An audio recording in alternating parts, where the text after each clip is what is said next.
안녕하세요. 블록체인 투데이의 돈 되는 핀테크 이야기, 핀테크 여왕 문다연입니다. 오늘은 많은 분들께서 가장 좋아하시는 비트코인 얘기를 해볼 텐데요. 비트코인 가격에 대해서 김영준 교수님과 면밀하게 얘기해 보겠습니다. 교수님 인사드릴게요. 어서 오세요. 예, 안녕하세요. 네, 교수님 드디어 3월이 들어서 비트코인 1억 원을 돌파를 했습니다. 네, 많은 분들께서 정말 1억이 가능할 거라고는 생각도 못 하셨을 것 같은데 저 역시도 그렇고요. 일단 ETF에 대한 기대감으로 작년 말부터 올라서 ETF 현물 승인 이후로도 쭉쭉 올랐잖아요. 비트코인 현물 ETF가 그렇게까지 파워가 있는 건지 몰랐어요. 그 효과가 어느 정도였던 걸까요? 효과가 굉장히 컸다 이렇게 생각을 하는데 그것은 현물이기 때문에, 그리고 이제 또 하나는 걔가 증권거래소에서 거래가 된다는 거죠. 그 전에는 우리가 비트코인을 사고 팔으려면 거래소에 갔어야 되는데, 거래소는 저거 있지, 그 규제도 안 받고 위험한 것 아니야? 이렇게 얘기를 하는데, 증권거래소는 규제를 받고 있는 기관이잖아요. 그러다 보니까 그 영향이 컸고, 그리고 기관 투자자들이 많이 들어온 거예요. 비트코인이 처음에는 거래소에서 거래가 되다가 2017년에 상품으로 인정이 되고 시카고 선물 거래소에서 이제 시카고 상품 거래소에서 얘가 이제 거래가 된 거죠. 그때는 그냥 상품으로 거래가 된 거예요. 금융상품이 아니고. 그러다가 2021년에 비트코인 선물 ETF가 나온 거예요. 네. 그랬는데 사람들이 선물은 이익이 실현이 되려면 만기까지 기다려야 되는 거예요. 그래서 선물 말고 당장에 이익이 실현이 되는 현물 ETF가 있으면 좋겠다. 네. 그랬는데 그게 이제 올해 이제 허가가 됐잖아요. 중요한 것은 ETF인데 당장에 이익이 실현이 되고, 그 다음에 규제기관이 언제든지 감독을 하고, 그러니까 이제는 금융기관들이, 기관 투자자들이 여기에 들어오게 된 거죠. 이게 이제 가격을 끌어올리는 그 중요한 요인인데, 그러면 ETF가 그렇게 중요하냐? 사람들이 다 비트코인을 가지고 싶은 열망이 있어요. 근데 직접 비트코인에 투자를 하게 되면, 제가 이제 비트코인 샀잖아요. 네. 그럼 어디다 비밀키를 저장해 놔야 돼. 골치 아파. 막 불안해. 키를 잃어버릴까 봐서. 근데 그럴 필요가 없어요. 그냥 ETF를 사면 비트코인 산 거하고 똑같아. 되게 이제 편리한데, 또 한 가지, 그 선물 ETF는요, 비용이 많이 들어가요. 네. 그 만기가 도래하기 전에 롤오버를 할 때 또 그때 비용을 많이 내야 되고, 그런데 현물 ETF는 만기라는 게 없어요. 내가 팔고 싶을 때 아무 때나 파는 거지. 그러니까 어떻게 보면 도박성이 더 강한 거예요. 오히려요? 그렇죠. 네. 그래서 그 현물 ETF가 나와서 가격을 상승시키는데 많이 기여를 했는데,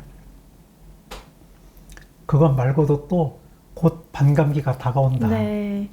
또 이것저것 해가지고 여러 가지 이유를 대고 있어서 한국에서는 이제 1억 원을 넘었고, 미국에서는 걔가 7만 달러를 7만 달러. 네. 넘었죠. 네. 그래서 사람들한테 이제 8만 달러에 대한 희망. 10만 달러까지도요. 더 심하게 보는 사람은 훨씬 더 많이 네. 보는데, 잠시 숨 고르고 하겠습니다. 그쵸. 아무래도 비트코인 현물 ETF가 주는 효과들이 엄청나긴 한 것 같아요. 편리성도 그렇고, 비용적인 측면도 그렇고, 유동성도 좀 더 안정적으로 이어질 수 있다는 거. 그리고 일단은 비트코인 현물 ETF 뿐만이 아니라 다가오는 반감기를 앞두고도 뭔가 가격 상승이 크게 나온 것 같습니다. 방금 숨 고르기 말씀을 해주셨지만 비트코인 가격이 정말 숨 고르기 없이 달려왔어요. 그러다 보니까 2억 원, 3억 원, 말씀해주신 것처럼 10억 원 이상을 보는 분들도 많이 계시던데, 자, 비트코인 가격이 얼마 갈 거라고 생각하시는지 교수님의 의견이 정말 궁금합니다. 이제 시간이 지났으니까 네. 오늘이 3월 19일에 지금 저희가 촬영을 하고 있거든요. 예, 9,700만 원 정도더라고요. 예. 1억은 돌파했기 때문에 네. 이제 1억 가는 건 뭐 이제 일도 아닐 거라고 생각을 해요. 뭐 또 오늘 저녁에 또 1억이 갈지 그건 내가 모르겠지만 하여튼 어디까지 올라갈지는 뭐 모르죠. 네. 오르고 내리고 하는 걸 반복하겠지만 계속 그 우상향 할 거라고는 생각을 해요. 네. 근데 세상에 모든 것이 무한 팽창할 수는 없잖아요. 그러니까 어디까지 가서 끝날지 그건 알 수는 없어요. 독일의 그 집회도 막 쓰레기가 된 적이 있고, 그 다음에 터키도 막 그런 적이 있었어요. 막 네. 뭐 커피 한 잔 사서 마시려면 몇 줄씩 내야 되는 와. 그런 때가 터키도 얼마 안 됐어요. 화폐 가치가 완전히 취급을 못 받는 상황이네요. 그렇죠. 내려갈 때도 무한히 내려갈 수 있고 올라갈 때도 무한히 올라갈 수 있지만 내려가는 건 그래도 끝이 있어요.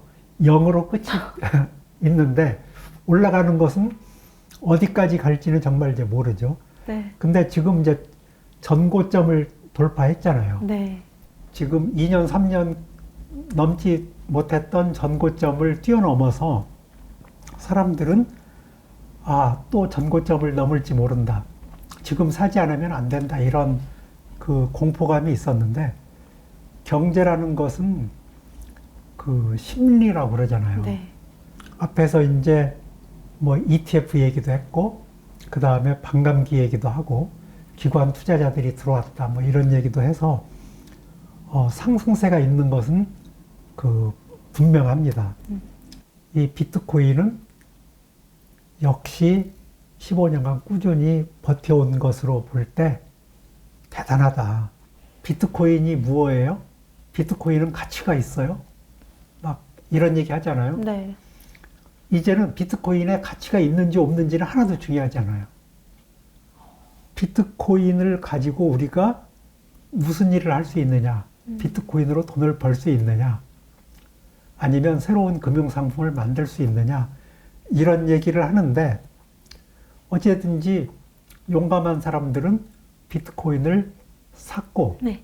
그리고 돈을 벌었고 늦게 시작해서 또 지금 뭐 가슴 아파하는 사람도 있겠지만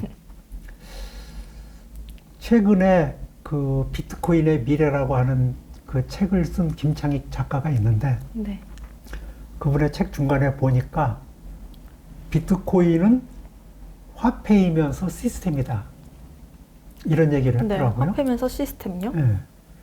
그래서 비트코인이 앞으로 가져올 그 영향력이라고 하는 것에 대해서 우리가 과소평가해서는 안 되겠다 그런 생각을 합니다. 네, 이제는 뭐 비트코인에 대해서 의심하는 사람이 굉장히 적어지기도 했고 정말 화폐이자 시스템으로서의 역할을 좀 하고 있지 않나라는 생각도 들고 정말 말씀해주신 것처럼 15년 동안 이렇게 우상향하는 모습을 보여준 걸 빗대어 보면 비록 지금 며칠간의 조정이 있다라고 할지라도 긴 흐름으로 보면 괜찮겠다 이런 생각도 드는 것 같습니다.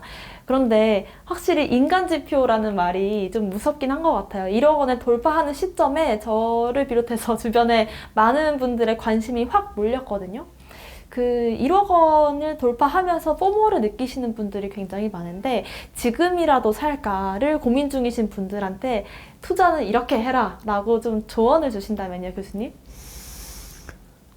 저한테도 비트코인 가지고 있느냐고 사람들이 많이 물어봐요. 네, 저도 궁금해요.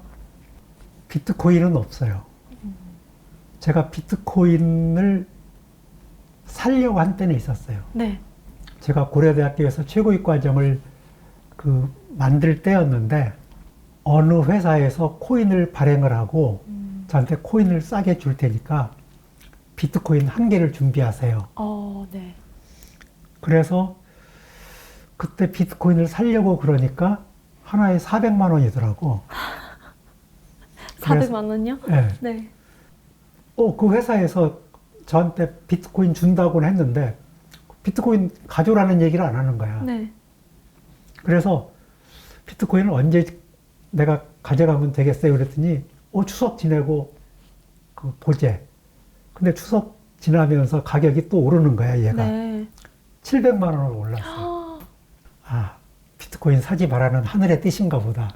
너무 비싸다. 700만 원. 너무나 빨리 올랐다. 그래서 이제 안 샀지. 단기에 이익을 보려고 하면은 안 돼요. 네. 비트코인에 대해서 내가 할 수 있는 얘기는 한 가지는 뭐냐면, 아까 얘기한 것처럼 15년간 꾸준히 올라왔다는 거예요. 그리고 사람들이 그런 얘기 하잖아요. 이제 집값이 너무 올랐어. 네. 그러니까 지금은 아니야. 집값이 내리면 사야 돼. 집은 그렇게 하면 안 되는 거예요. 어떻게 집을 좀 아니요. 할 수 있을까요? 집이 없으면 네. 어차피 경비 나가잖아요. 차라리 집을 사고 어떻게든지 해서 사고 이자를 열심히 갚다 보면 그게 주인이 되고, 그리고 나서 보면 집값이 올랐다 내렸다 하는데 집값도 결국은 올라갈 수밖에 없어요. 전에 얘기했잖아요. 올해 물가 3%입니다. 안정적입니다. 안정적인 거 아니잖아. 네. 그 얘기는 올해도 3% 올랐고 내년에도 3% 올랐고 3% 계속 오르면 어떻게 돼요? 얘가 2%씩 계속 매년 2%씩 오른다고 생각해봐. 감당 안 그러면은요, 되는데. 이게 되게 10년 되면 네. 내가 2배씩 늘어나는 게 얼마나 큰지 사람들이 잘 모르는 거야. 그래서 결국은 인플레이션 때문에 실물 자산은 가격이 다 오르잖아요. 네. 비트코인이 실물 자산은 아니지만 가치는 실물 자산보다 더 올라. 그러니까 사고 싶으면 장기적으로 보고 내가 조금 여기다 넣어놔야 되겠다. 이렇게 생각하면 걱정할 게 하나도 없어요. 네. 단기적으로 뭐 빚을 내가지고 이걸 산다? 그건 이자도 감당 안 되고 네. 그럴 수 있죠. 그래서 지금 사람들이 이제 어떤 얘기를 하냐면 비트코인이 이제 1억을 돌파하고 그러니까 2018년 1월 달에 그 유명한 토론이 있었잖아요. 네. JTBC에서. JTBC에서 그 긴급 토론회를 했었는데 그때 유시민 작가가 비트코인은 도박이다. 거품이다. 그러면서 튤립버블 얘기하고 네. 이제 그랬었어요. 그런데 그 버블은 다 6개월 사이에 꺼졌는데 비트코인 버블은 지금 15년째 안 꺼지고 있어요. 네. 버블이라고 할 수 있을까요? 그러니까 이제 버블이면 벌써 저기 그 많은 사람들이 그 불행하게 지금 살고 있을 거잖아요. 네. 근데 이제 이렇게 계속 그 비트코인 가격이 우상향하고 있으니까 비트코인에 대해서는 미국에서도 얘는 상품이라고 인정을 했고, 그리고 그 희소성이 계속 유지가 되고 있고, 그래서 장기적으로 한다면 이제 안심해도 되는 거고, 단기적으로 이익을 추구하려고 할 적에는 불행해질 수도 있다. 네. 그 말씀을 드리고 싶고, 저도 비트코인 하나 가지고 싶네요. 네. 오늘 이 비트코인 1억 전후로 해서 저희가 비트코인 가격 관련해서 교수님과 얘기를 나눠봤는데, 저도 오늘 드는 생각은 내가 너무 단기적인 수익에 목맸던 건 아닌가라는 생각이 들고, 오늘 교수님이랑 했던 대화들을 기억을 하면서 좀 장기적으로 15년 막 이렇게 장기적으로 보는 자세를 가져야겠다라는 생각이 드는 것 같습니다. 저도 갖고 우리 싶네요. 그 핀테크 여왕은 네. 15년 장기 이 목표를 세울 수 있는데, 이제 우리는 그렇게 15년까지 볼 수는 없어요. 네. 15개월도 힘든데요, 사실은요.